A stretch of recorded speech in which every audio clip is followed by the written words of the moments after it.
No Produtor Quer Saber desta quinta-feira, você vai ver a palestra do assessor técnico da CNA, Vitor Aires, na segunda edição do programa Diplomatas no Campo, uma parceria da CNA com o Instituto Rio Branco. E a apresentação foi sobre os sistemas agroindustriais das carnes de aves e de suínos no Brasil. Acompanhe.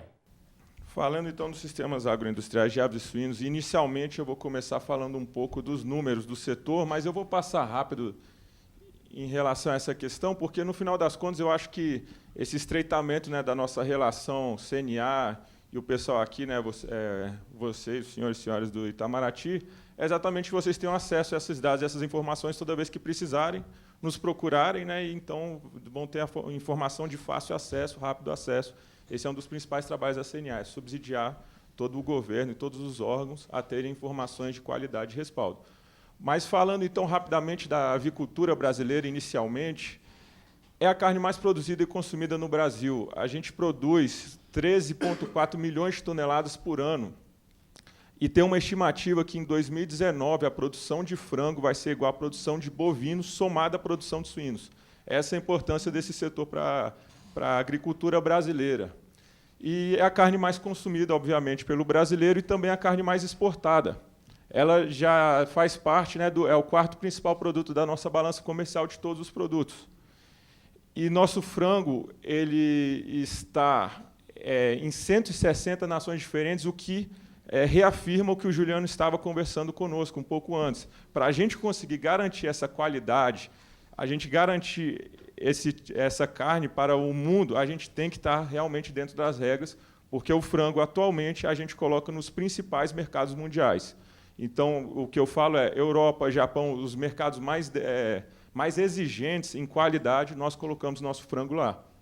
Suinocultura, agora falando um pouco, eu vou sempre fazendo esse bate-bola entre aves e suínos, já para falar os dois setores, matar os dois coelhos numa cajadada só, mas vou sempre exemplificando uma coisa com outra, mas normalmente a gente fala dos dois setores juntos, porque os modelos de produção são muito parecidos. Os animais são completamente diferentes, mas os modelos são muito parecidos. E quando a gente fala da suinocultura, primeiro, é a carne mais produzida do mundo. A FAO, como a FAO separa, eu sei que ontem vocês tiveram a apresentação do pescado, e lá eles falavam, né, a Lilian falou que o pescado é o mais produzido, é porque a FAO normalmente separa os setores, né? Então, em produção terrestre, talvez, e produção marítima, ou em água, né? E, então, a carne suína, hoje em dia, é a carne mais produzida, e o Brasil é o quarto maior produtor e exportador mundial. Ainda consumimos pouco a carne suína, mais por uma questão de preconceitos que existe em relação à carne, é questão cultural também, mas realmente é um produto muito importante da nossa pauta comercial. E, então, já indo direto, né, de onde vem esse sucesso, como o nosso próprio presidente falou, a gente pode afirmar muito facilmente que os dois setores de aves e suínos, em relação à produção animal, são os setores mais organizados, mais tecnificados. Isso, ou seja, nós somos muito, muito eficientes. E de onde veio tudo isso? Aqui, essa foto eu apresento para vocês, em relação a quando criou o modelo. A suinocultura e avicultura brasileira é do período colonial, mas criou-se o modelo de integração, não sei quantos já ouviram falar do modelo de contratos de integração agroindustrial, que causou esse sucesso na avicultura e suinocultura brasileira, foi criado lá em 54, lá em Concórdia, fica no extremo oeste catarinense, e o Atílio Fontana, né, o fundador da Sadia, ele percebeu que ele tinha, né, tanto o abate de suínos como de aves, mas começou na suinocultura o modelo de integração. E ele percebeu que ele estava precisando de fornecer aos seus clientes um produto em quantidade e qualidade regular. E ele não estavam obtendo isso. Como eu vou fornecer para os meus clientes quantidade e qualidade com regularidade? Então, ele passou a fornecer alguns animais para alguns produtores que eram mais próximos dele. Então, fornecia algumas matrizes, depois começou a indicar algumas rações que deveria compor, e aí, então, foi se formando um modelo de integração. E, basicamente, hoje é esse o modelo de integração. Foi puxado pela agroindústria um investimento em cima do produtor rural brasileiro, em cima dos avicultores e suinocultores. Aqui a gente ilustra exatamente a participação, o que é um sistema de integração, onde aqui na parte de baixo temos o produtor integrado e aqui na parte de cima a agroindústria integradora. E, basicamente, é isso. A indústria, hoje, ela é responsável por fornecer, falando em generalizando, né, a produção brasileira, mas a agroindústria fornece os animais, a ração, os medicamentos veterinários, dá uma certa orientação técnica de como o produtor deve produzir e também faz o transporte dos animais, né? Toda aquela parte, no caso do frango, apanha de pintinhos e transporte para o abatedouro, é feita a responsabilidade pela integradora. Já para o produtor fica a parte do manejo como um todo, então ele vai ser responsável por aquelas instalações, responsável pela água e energia elétrica que é utilizada na produção, e também pela mão de obra e a gestão ambiental do setor da propriedade como um todo. E isso, então, fez com que, eu vou falar um pouco ali mais na frente, mas isso, então, fez com que a gente conseguisse evoluir, padronizar o nosso animal. Antigamente, lógico que aqui também tem uma história por detrás, né? O porco-banha de antigamente, ele tinha muito espaço antes antes da gordura vegetal vir ao mercado, né? Quando os óleos vegetais vieram ao mercado e aí parou-se de utilizar muito o porco-banha, ele saiu do mercado. Então, o preconceito, lógico, que veio um pouco daí, da carne suína ser uma carne gordurosa e por aí vai. Mas, com o passar do tempo, essa genética mudou para essa, e aí passou a ter o porco de aptidão para a produção de carne. E esse porco-banha, basicamente, saiu do mercado. Então, que esse modelo de integração que eu falei, essa coordenação entre a agroindústria integradora, produtor integrado, entre todos os elos de uma cadeia produtiva, o que ele traz de benefício para nós? Por que a gente passa a produzir de uma forma tão competitiva e tão eficiente mundo afora? Primeira questão é isso, quando você organiza os elos da cadeia produtiva, quando você sabe o papel de cada um, sem sombra de dúvidas, você reduz seus custos. Então, a redução de custos de produção, otimização da tecnologia, vem como um reflexo desse modelo de integração. Outra questão que eu acredito que todos tenham algum conhecimento em relação a custos de transação, o que seriam custos de transação, que é exatamente aquela questão de como eu vou colocar meu produto no mercado, como eu vou vender para o meu cliente, e ao longo da cadeia produtiva, esse custo de transação ele vai aumentando. No caso da avicultura e suinocultura, quando se existe relação entre os elos, uma relação contratual, enxuta, a gente consegue reduzir muito esses custos de transação. Outro reflexo muito importante é a questão da coordenação técnica.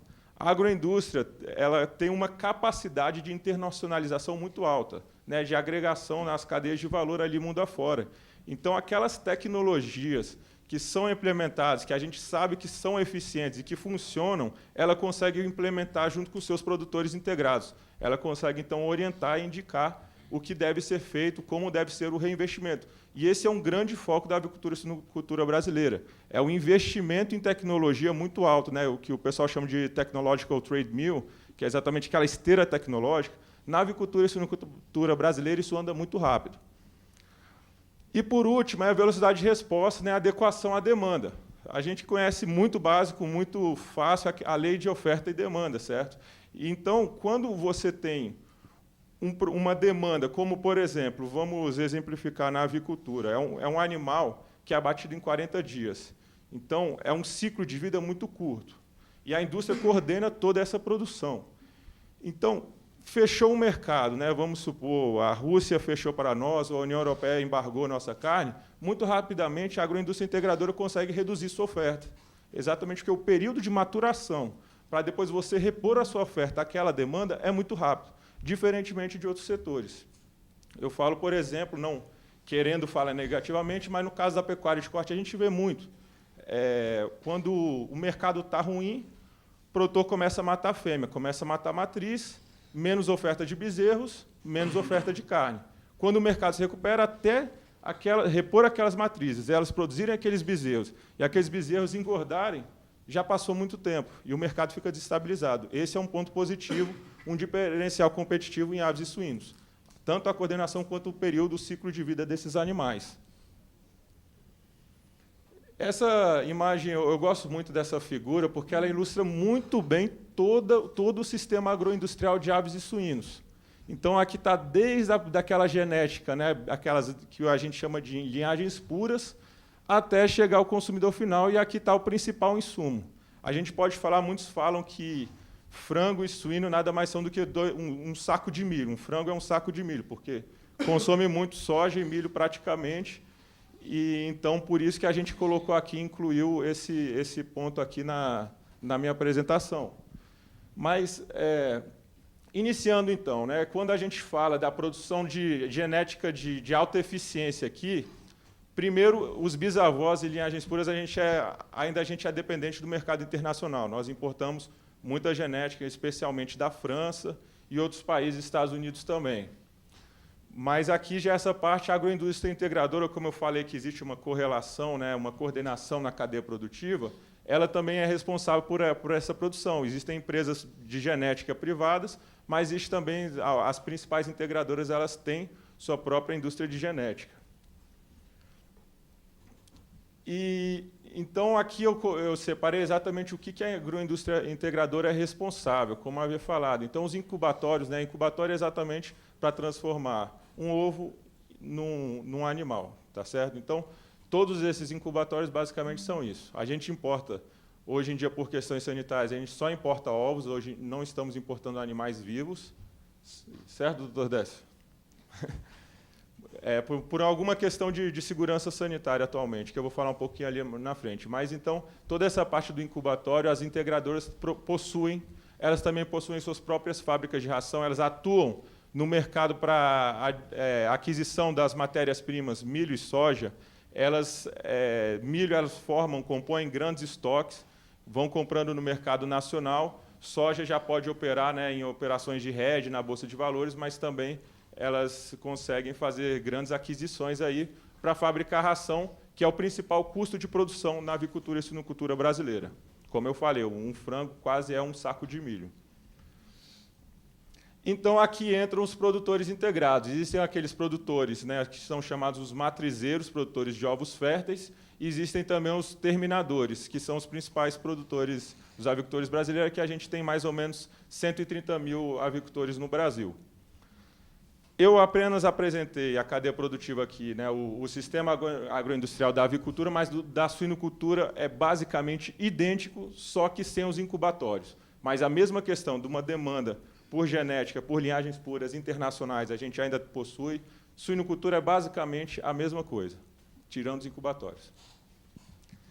E aí, então, está aí um reflexo um pouco do resultado, e já adiantando, né, por que a população brasileira, porque todo mundo fala, a gente vê em novela da Globo, em todo lugar, que frango tem hormônio.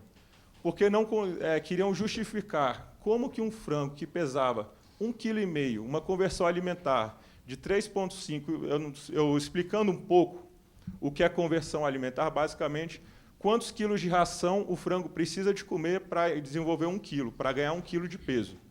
Então, antes ele precisava de comer 3,5 quilos de ração, ficava com 1,5 kg, e a idade ao abate era com 15 semanas. E aí foi se passando o tempo, e hoje a gente tem essa situação. Já é um frango de 2,8 kg, com uma conversão alimentar de 1,602 kg, e isso a gente não vê em nenhum outro setor uma produção tão eficiente. E vamos lembrar, quando a gente fala em eficiência, otimização dos recursos naturais, a gente está falando também em produção sustentável. Mas, então, aí, hoje é esse cenário que a gente tem, um frango abatido em 42 dias. É por causa de utilização? Não tem utilização de hormônio, exatamente como o Juliano falou.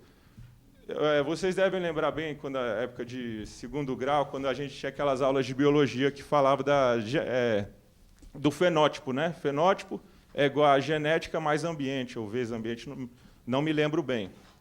Mas, então, a gente teve uma enorme evolução na genética dos animais, e, somado a isso, nós também tivemos uma enorme evolução no ambiente dos animais. Quando a gente fala ambiente, rações balanceadas, a aclimatação dos galpões, entre outros fatores externos, né, exógenos aos animais, que otimizam a sua eficiência produtiva.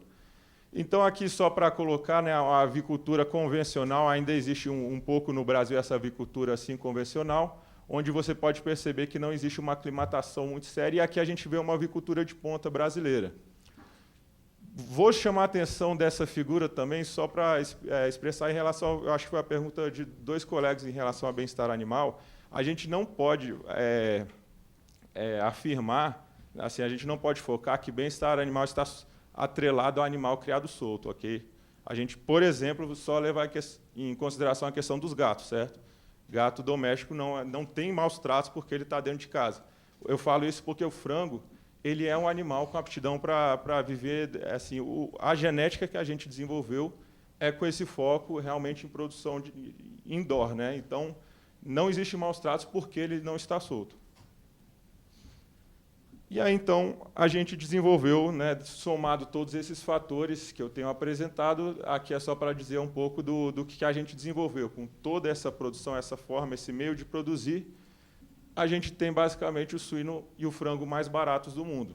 Aqui é só um exemplo, né, como eu falei, eu ia fazendo um bate-bola entre aves e suínos, mas aqui é o estado do Mato Grosso e Santa Catarina, diversos outros países, isso é uma rede internacional que discute custos de produção, e o nosso suíno é o suíno mais barato que existe, somos bem próximos, inclusive, dos Estados Unidos.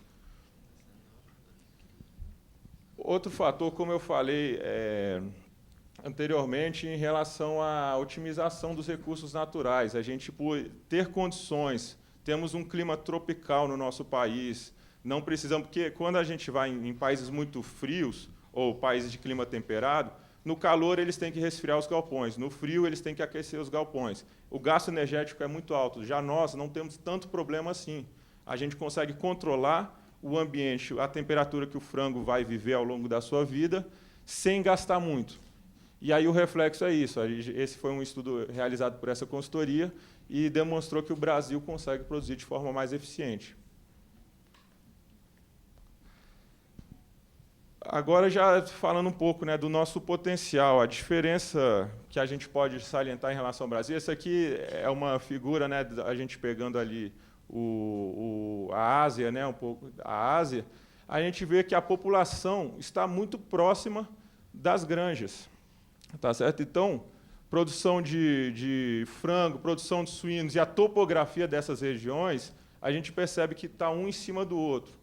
E a gente sabe que aqui esses dois países, né, China e Índia, são países que vão crescer muito, que são os países que mais crescem em população. Então, o que vale a gente destacar? Fala-se muito que o Brasil deveria exportar produtos de maior valor agregado. Muitas vezes os países não querem, então só querem importar soja e milho nosso. Mas, realmente, a gente conseguir focar na exportação de produtos de alto valor agregado, como as carnes, é muito relevante. E a gente enxerga que, no futuro, isso vai acabar sendo sem saída. Esses países vão ter que comprar carnes de nós. Já compram muito, já somos grandíssimos exportadores, temos 40% do market share da exportação de frango mundial, mas isso tende a aumentar ainda mais.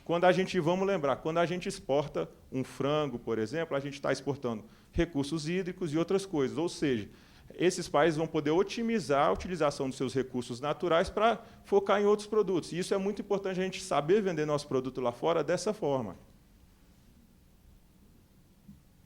Outro grande ponto, outra grande qualidade do Brasil como grande exportador. Lógico que aqui o foco, sem dúvida, é aves, né, porque os muçulmanos não comem carne suína. Mas nós temos 34 frigoríficos habilitados para exportação em abate halal. O abate halal é aquele abate que segue todos os preceitos do Alcorão Sagrado. E esse centro islâmico aqui que existe no Brasil, ele é o responsável por inspecionar, né, para que toda essa carne seja abatida de acordo com os preceitos sagrados deles. Também é um excelente potencial. Hoje em dia, o Oriente Médio é o nosso principal mercado. São os principais importadores nossos, são eles, Emirados Árabes, Arábia Saudita e por aí vai. E também existe aquela tendência, né? O frango é uma carne de muita aceitação, não só religiosa, mas também pelo seu baixíssimo custo. E existe um estudo que fala que, eu não quero chutar valores, mas eu acho que, se eu não me engano, em 2030 ou 2050, metade da população mundial vai ser muçulmana. Então, está aí mais um grande potencial da avicultura brasileira. Falando, então, em relação aos nossos estados sanitários, o pessoal, né, os sanitaristas, gostam de falar muito que a gente não exporta carne, a gente exporta sanidade. Nossa garantia de qualidade está em relação ao nosso serviço de defesa sanitária e em relação à nossa produção, que realmente tem alta biosseguridade, altas medidas de biossegurança. Influenza aviária, atualmente, é a doença de principal importância econômica no mundo hoje em dia. É isso que está acontecendo em todos os países inclusive nos Estados Unidos eles tiveram um prejuízo de 5 bilhões de dólares quando tiveram esse problema de influenza aviária no ano passado. E o Brasil está livre de influenza aviária. Isso significa acesso ao mercado. China, tão cedo, não vai conseguir, aliás, toda a Ásia aqui, Oriente Médio, tão cedo eles não vão conseguir resolver o problema. Mas isso é mais um potencial, mais uma força que a gente tem para exportar nossos produtos, exatamente nossa qualidade, nosso status sanitário.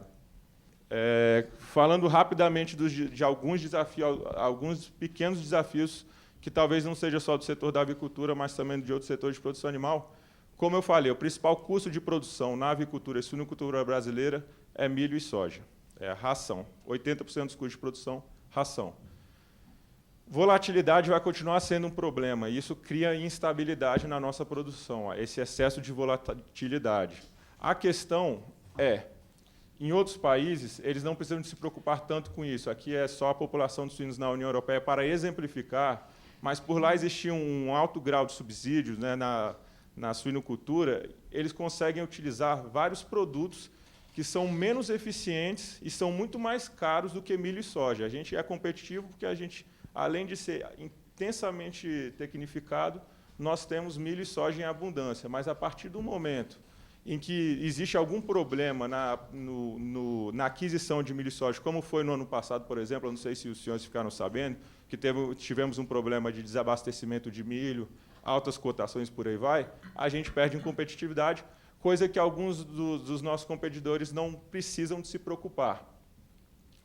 Subsídios, realmente, isso eu nem preciso de falar para vocês, sabem que isso é um dificultador para entrar em certos mercados, né? Continua sendo um desafio, sem sombra de dúvidas. Rastreabilidade e biossegurança vão sempre continuar sendo fatores decisivos, a gente garantir uma produção em qualidade e em qualidade sanitária, que eu digo. Aqui é só uma foto, né, de uma granja de suínos com altíssimo grau de biossegurança, e também outro diferencial, que eu até havia esquecido de falar em relação a essa questão da produção integrada, é a questão da segregação, que o Juliano até já salientou. Na avicultura, na suinocultura brasileira, por exemplo, China e Rússia, eles importam, são grandes importadores nossos de carnes suínas. Só que eles querem uma carne suína sem a utilização de ractopamina, que é um beta-agonista promotor de crescimento não hormonal. Então, a gente consegue, por ter uma agroindústria integradora organizando, a gente consegue segregar aquela parte, a gente consegue fazer com que aqueles produtores com aquele frigorífico produzam um suíno sem a utilização de ractopamina, e aí a gente consegue atender cada exigência de cada mercado dessa forma. E, para isso, lógico, temos que ter garantia de rastreabilidade. Bem-estar animal, o Juliano já falou, é só para... Eu acho que isso vai ajudar, né, a gente a exemplificar um pouco, mas é a demanda mundial. São já as grandes empresas colocando, né, que eles vão fornecer aos seus clientes, aos seus consumidores, produtos, vamos dizer, que atendam às medidas de bem-estar animal. Aqui só são alguns exemplos de algumas notícias, como no caso da Nestlé, galinhas criadas fora de gaiola, McDonald's. Aí, no caso da suinocultura, vocês conheceram, né, aquela produção em baias coletivas, exatamente para o animal não ficar mais enjaulado. E o Burger King também, mesma coisa, foi indo nessa linha, né, de reduzir a produção dessa forma. Regionalização, também, né, a gente sabe que uma das coisas, né, que a União Europeia tenta focar para reduzir, para aumentar o seu grau de competitividade ali dentro, não só elevar os padrões dos produtos, né, os estándares dos produtos, mas também regionalizar aqueles produtos, né? Então, fazer com que o consumidor queira ir por aquela linha. E, por último, um último ponto que eu coloquei, existe uma preocupação muito grande. Essa aqui é uma notícia, né, que fala exatamente de grupos de lobby internacionais que estão muito preocupados de como será a demanda, a oferta e a demanda por proteína animal no futuro distante. E eles já estão começando a trabalhar. Aqui a gente fala de grupos grandes varejistas, como Carrefour, entre outros. Falamos aqui também, que está nesse grupo, está a Unilever. Então, essas empresas elas estão muito preocupadas em continuar tendo acesso aos seus clientes. O que elas estão fazendo? Estão focando no lobby da produção além da carne. Eu não sei quantos já viram ou conhecem essa... Depois entrem no site, é um pouco curioso, um pouco interessante, mas é a produção de carne à base de plantas que não é carne, né? Então, essa também é uma tendência no futuro, que esse mercado aí aumente, e aí vem toda aquela questão que a gente fala, aquela questão ideológica de começar a criminalizar quem consome carne, por aí vai, como o Juliano muito bem colocou. É um problema sério para nós, porque quando se vende, sempre colocando esses diferenciais que, sem respaldo científico e por aí vai, isso pode dificultar também nosso acesso a alguns mercados. Mas, mais uma vez, relembrando que isso aqui foi reflexo, está sendo reflexo, mas é uma tendência futura que vai se acentuar ali mais na frente. Eu cumpri, como prometido, o meu tempo, tá certo? Então, eu fico aí aberto à pergunta, se ainda tivermos tempo. Muito obrigado.